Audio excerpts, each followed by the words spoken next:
बिस्मिल्लाहिर्रहमानिर्रहीम। अस्सलाम वालेकुम। मैं सैयद इमरान शफ़क़त आपकी खिदमत में हाज़िर हूँ। इस्लामाबाद में मैं इस वक्त मौजूद हूँ और ख़बरें जो हैं वो दो तरह की हैं, बल्कि तीन ख़बरें हैं। और एक ख़बर तो उसमें ये है कि इस्लामाबाद की फ़ज़ा में इस वक्त बहुत शिद्दत से ये ख्वाहिश पाई जा रही है कि किसी तरह नवाज शरीफ जो हैं वो उनका मुकुट ठपा जाए। और उसके लिए हर बंदा जो है वो अपनी अपनी सतह के ऊपर जोर लगाने की कोशिश कर रहा है कि नवाज शरीफ की जो स्ट्रेंथ है वो ख़त्म की जाए। नवाज शरीफ की दो स्ट्रेंथ्स हैं। एक ये कि वो पाकिस्तान के अंदर मौजूद नहीं है और वो बरतानिया में बैठ के इस वक्त कह लें कि पाकिस्तान की सियासत के अंदर जो भी जितना भी जिस भी लेवल का भूचाल है वो नवाज शरीफ की तकरीरों की वजह से है। और जो उन्होंने बाहर जाके मूवमेंट शुरू की है वो संभल नहीं रही।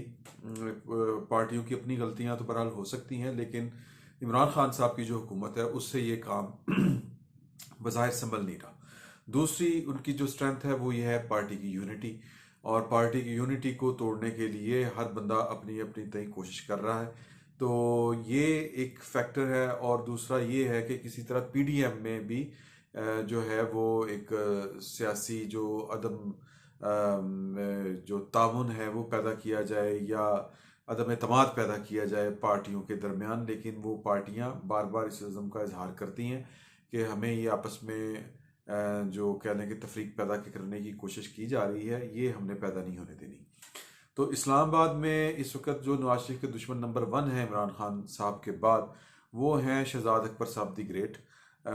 वो जो इस वक्त वजारत दाखिला में यूँ समझें कि उन्हीं के बलबूते पर ये चल रही है। और जब शहबाज शरीफ साहब ना, सॉरी माफ़ी चाहता हूँ, शहबाज शरीफ का नाम आगे चल के है, खबर वो और है कोई। जब ये इमरान खान साहब ने अपनी काबीना को रिशफल करने का जब सोचा था तो कहने वाले ये कहते हैं कि दो बंदे जो थे वो टॉप प्रायोरिटी पे थे। एक थे फवाद चौधरी और दूसरे थे शफकत महमूद वजारत दाखिला के लिए। तो शफकत महमूद साहब ने तो ये कह के अपना कह लें कि आने वाले जो एक सख्त हालात से बचने के लिए उनके पास ये बड़ा अच्छा बहाना था कि जी के तालीम के बारे में और जो नसाब यकसा नसाब है उसके बारे में इमरान खान साहब जो आपका विजन है मैं वो लेके चल रहा हूँ और अब उसका फ्रूट लेने का टाइम आया है। तो मैं ये वजारत छोड़ के अगर जाऊँगा कहीं पे तो फिर इसका मतलब ये होगा कि आपका काम अधूरा रह जाएगा, आपका जो ख्वाब है वो पूरा नहीं होगा। तो मुझे इस पे वो यानी प्रैक्टिकली जो इस पे अमल होने का वक्त आया है, तो मुझे इस वजारत से मशवरा है, मेरी दरख्वास्त है कि दूर ना किया जाए।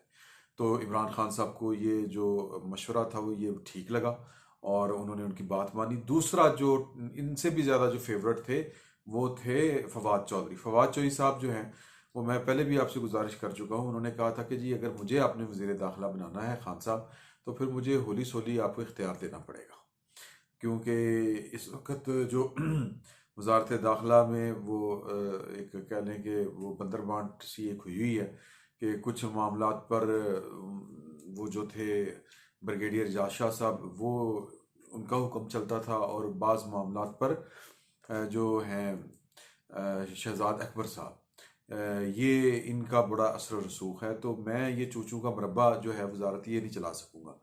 तो जाहिर है इमरान खान साहब को पता नहीं शहजाद अकबर साहब ने क्या ख्वाब दिखाया हुआ है कि मैं नवाज शरीफ ਨੂੰ गिची तो फड़ के पाकिस्तान ले आवांगा। और इमरान खान साहब खुद भी वो नवाज शरीफ को पाकिस्तान लाने के लिए बड़े वो जिस तरह बेचैन रहते हैं। और एक इंटरव्यू में भी उन्होंने कहा था मैं खुद जाके बोरिस जॉनसन से बात करूंगा, मैं खुद जाके लेके आऊंगा, मैं ये करूंगा, मैं वो करूंगा।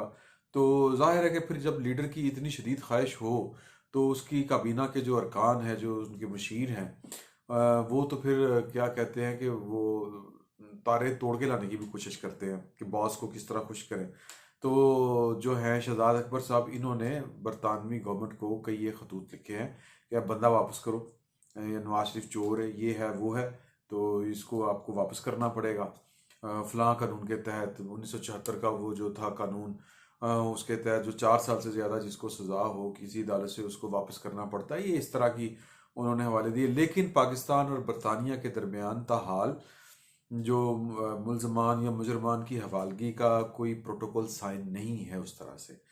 तो पिछले दिनों नवंबर में मुर्तज़ा जो हैं जियो के जो कॉरस्पॉन्डेंट हैं, नुमाइंदे हैं जंग के, जियो के और दी न्यूज़ के लंदन में, मुर्तज़ा उन्होंने एक खबर दी थी 6 नवंबर को कि जी कि उन्होंने, बरतानिया ने कुछ लोगों को जहाज़ में बिठा के चार्टर प्लेन के ज़रिए पाकिस्तान में जो आया था डिपोर्ट किया था उनको।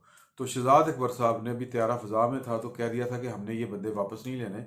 वजह वजह ये थी कि जो बंदा हमें चाहिए वो तो तुसी देंदे नहीं पे, तो नवाज शरीफ का तुसी चार पाना है, तो वो वापस करें हमें, नहीं तो फिर भी अपने कोल रखो। तो वो दो स्टेट्स के दरमियान एक सर्द महरी आ गई, बरतानिया और पाकिस्तान के दरमियान तल्लकात जो हैं वो इस रिपोर्ट के मुताबिक, मुर्तज़ा की रिपोर्ट के मुताबिक कशीदा हो गए।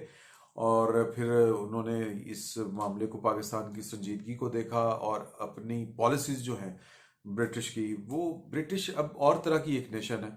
उनको पता हो कि यार कि ये बंदा जो हमारे मुल्क में मौजूद है, अगर ये हमारे मुल्क से गया तो मारा जाएगा या मुश्किल में आ जाएगा। तो वो कोई आम आदमी ही क्यों ना हो, हमारे बहुत से सहाफ़ी हैं, उन्होंने वहाँ पे जाके पॉलिटिकल साइलम लिया हुआ है। नवाज शरीफ को मेरा ख्याल है कि जिस कद काट के वो सियासतदान है, उनको पॉलिटिकल साइलम लेने की ज़रूरत नहीं है। तो अगर वो खाली जाके ये अगर रिट पिटीशन दायर कर दें वहाँ की किसी अदालत में और खाली इमरान खान साहब के बयानात या यहाँ की हुकूमत की जो स्टेटमेंट्स हैं वज़रा की वो दिखा दें, मिसाल के तौर पे अगर वो यही दिखा दें कि एक इंटरव्यू के दरमियान के दौरान इमरान खान साहब ने कहा था कि वो जी कि हमारे पास जो है वो एविडेंस हैं इस तरह की हसास इदारों की कि ये इमरान जो नवाज शरीफ है ये इंडियन एजेंट है, तो और जाहिर है कि पाकिस्तान के साथ गद्दारी की सज़ा मौत है। तो अगर वो जाके ये दिखाएंगे कि एक वज़ीर आज़म जो है वो मेरे खिलाफ बाइस रखता है, जो वज़ीर आज़म की सीट पर है पाकिस्तान की, तो मैं जाऊँगा तो मुझे तो नहीं छोड़ेंगे वो। तो इस यही बुनियाद काफ़ी है। ये तो बहुत बड़ा एक केस है। अगर वो सिंपल जाके दिखा दें कि जी वो कहते हैं कि ये पाकिस्तान आए, तो मैं पाकिस्तान जाऊँगा, जो अमेरिका में उन्होंने ख़िताब किया था इमरान खान साहब ने कि मैं जेल से इस चीज़ करवाऊँगा, मैं ये करूँगा, विक्टिमाइजेशन।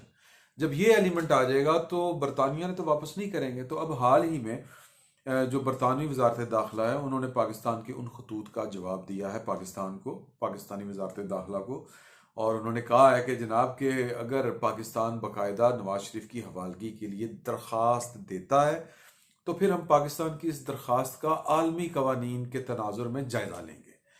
कोई तसल्ली नहीं कराई उन्होंने कि भाई तुम दरखास्त पाओ, अख मारी हो नाल के फड़ा देंगे, छापा पवा देंगे, उत्तो फड़ा देंगे, इस तरह की उन्होंने कोई बात नहीं की। तो एक ये जो एक कोशिश है कि नवाज शरीफ की जो सबसे बड़ी इस वक्त स्ट्रेंथ है वो है वो मुल्क में मौजूद नहीं है और बाहर बैठ के वो जो उनके मुंह में आता है, जो उनको ठीक लगता है वो बयान दे देते हैं, उसके जो आफ्टर इफेक्ट्स कोई भी हों वो बयान दे देते हैं। खैर अभी तो उन्होंने थोड़ा सा कंट्रोल किया हुआ है, उसकी वजह कोई जाहिर है कि पॉलिटिकल रीज़न ही होगी। तो इसमें तो अभी फिल वक्त हुकूमत को कोई कामयाबी हासिल होती हुई नज़र नहीं आ रही। दूसरी गल वो बड़ी मज़े की है, वो ये है कि यार इनकी जो स्ट्रेंथ है वो है कि इत्तेहाद है जो पार्टी यूँ करके जुड़ी है, इसको ज़रा तोड़ा जाए। तो ख़बरें बड़ी अजीबो-गरीब सी फैली हुई हैं। एक खबर ये चल रही है कि शहबाज शरीफ के ऊपर इस पर काम हो रहा है और उनको बताया जा रहा है जाके जेल में जो हुकूमती लोग हैं वो उनको मिलते हैं। एक खबर तो बड़ी अजीबो-गरीब सी है कि जी कि उनको जेल से बाहर निकाला गया और वहाँ पे शेख रशीद साहब ने एक ख़ास किसी घर के अंदर एक महफूज मकाम पे उनसे मुलाकात की और उनको समझाया कि मियाँ साहब कोई थोड़ी जा हौसला फड़ो, गैरत फड़ो थोड़ी जी, ढाड़ी पार्टी ढाड़े हथों गई ढाड़ा फ्यूचर की है। तो ये वो जो हैं कहा जा रहा है कि अब अल्लाह जाने ये बात कितनी सच्ची है कि ये शेख रशीद साहब ने मुलाकात करके उनको थोड़ी सी ये कहा है। फिर कुछ और बातें भी सामने आ रही हैं कि हुकूमत इस पर काम कर रही है कि जनाब वो ढाडी भतीजी तो थानू लैके बह गई, ढाडी पार्टी का बेड़ा गर्क हो गया, नवाज शरीफ ने तो आप अगों वज़ीर आज़म बनना नहीं, ढाडा भी रस्ता रोक देता। इस तरह की बातें चल रही हैं मार्केट में, इस तरह की बातें फैल रही हैं। तो अगर ये बात दुरुस्त है तो मेरा ये ख्याल है कि ये भी कारगर बात साबित नहीं होगी, या कि जी के कोई एक ऐसी एफर्ट होगी जिसको आप कहते हैं ना ला हासिल किस्म की एक मशक होगी। क्योंकि मरियम नवाज जो है वो पार्टी का वो जो भी हाल करे, लेकिन फिल वक्त पार्टी उसकी गिरफ्त में आ चुकी है और उसको अपने वालिद का कह लें कि पूरा वो एक पूरी सपोर्ट हासिल है। कल मियाँ जावेद लतीफ़ ने एक टीवी इंटरव्यू में कहा कि जी कि हमारा लीडर नवाज शरीफ था, उसके बाद मरियम है और मरियम की जो क़यादत है उसको पार्टी कबूल कर चुकी है, मासवाए कुछ लोगों के जो दो विकेट के दोनों तरफ खेल रहे हैं। अब ये विकेट के दोनों तरफ जो भी खेल रहे हैं, कोई ज़रूरी नहीं है कि उनकी हम नीयत पे शक करें। हो सकता है कि वो उनके नज़दीक जो है मरियम नवाज़ की जो ये पॉलिसी है ये जहर कातिल साबित हो सकती है पार्टी के लिए, क्योंकि अगर पार्टी प्रॉपर जिसको कहते हैं उस तरह से रिजल्ट अपने टारगेट्स अचीव ना कर पाई तो फिर अगले इलेक्शन में उनको एक मुश्किल पेश आएगी।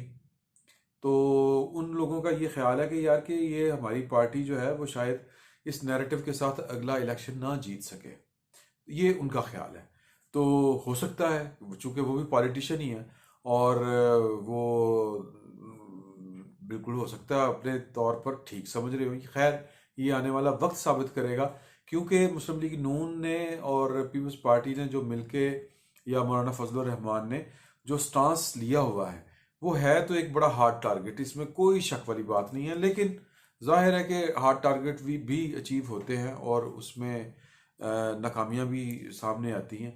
और दूसरा जो बात है वो ये है कि किसी तरीके से पीडीएम के अंदर जो है वो तकरीब या की जाए या इनके अंदर ज़रा फासले पैदा किए जाएं, तो वो उस तरह की बातें होती रहती हैं कि जी वो पीटीआई वो जो है पीपल्स पार्टी उसने वो नहीं देने, इस्तीफे नहीं देने। तो वो तो खुल के कह चुके हैं कि यार हम तो सिंध हुकूमत की भी कुर्बानी देनी पड़ी तो वो हम दे देंगे। ये एक अगेन ये फिर इसका सियासी जो नताइज हैं मुख्तलिफ निकल सकते हैं। अगर उनको लग रहा है कि शायद हम यूं करके हुकूमत को गिरा सकते हैं तो ये उनका ख्याल है, ये इसके उल्ट भी हो सकता है। लेकिन वो बड़े जिसको आप कहते हैं ना कि वो डिटर्मिन्ड हैं, डटे हुए हैं कि हमने इकट्ठे रह के ये वाला टारगेट अचीव करना है, चाहे सिंध हुकूमत की कुर्बानी देनी पड़े, हमें इस्तीफे देने पड़े। ये मैं फिर कह रहा हूँ ये एक अलहदा से बहस है कि इन इस्तीफ़ों का फ़ायदा कानूनी तौर पर हो सकेगा कि नहीं हो सकेगा। ये बहरहाल एक जो सवाल है जवाब तलब है, इसका जवाब भी शायद पीडीएम के पास उस तरह से नहीं है जिस तरह से वो बयान दे देते हैं। तो ये खलीज बढ़ने की बजाय खुसूसन पीपल्स पार्टी और नून लीग, क्योंकि पीपल्स पार्टी इस वक्त इस पोजीशन में है कि जो खेल को बना भी सकती है बिगाड़ भी सकती है, इसलिए पीडीएम से पीपल्स पार्टी का दूर होना बहुत ज़रूरी है। लेकिन वो क्या किया जाए कि बिलावल तो फ़ोन करके मरियम को कह रहा है कि बाजी जी तुसी मेरी भैन दे ब्याह ते उत्ते आना है। तो उनकी मोहब्बतें बढ़ रही हैं। तो कहने का मकसद ये है कि जो गवर्नमेंट है और गवर्नमेंट के जो उनके जो हलीफ हैं वो अपना अपना जोर लगा रहे हैं, और जो गवर्नमेंट के मुखालिफ पार्टियां हैं पीडीएम की सूरत में उनको कोई यकीन है कि जनाब कि उनको वो जो उन्होंने टारगेट सेट किया है वो अचीव कर लेंगे। आने वाले दिन बड़े अहम हैं और एक दो दिन में कुछ और बड़ी डेवलपमेंट्स भी हो सकती हैं, उस पर भी बात करेंगे। फिर वक्त इतना ही, बहुत बहुत शुक्रिया।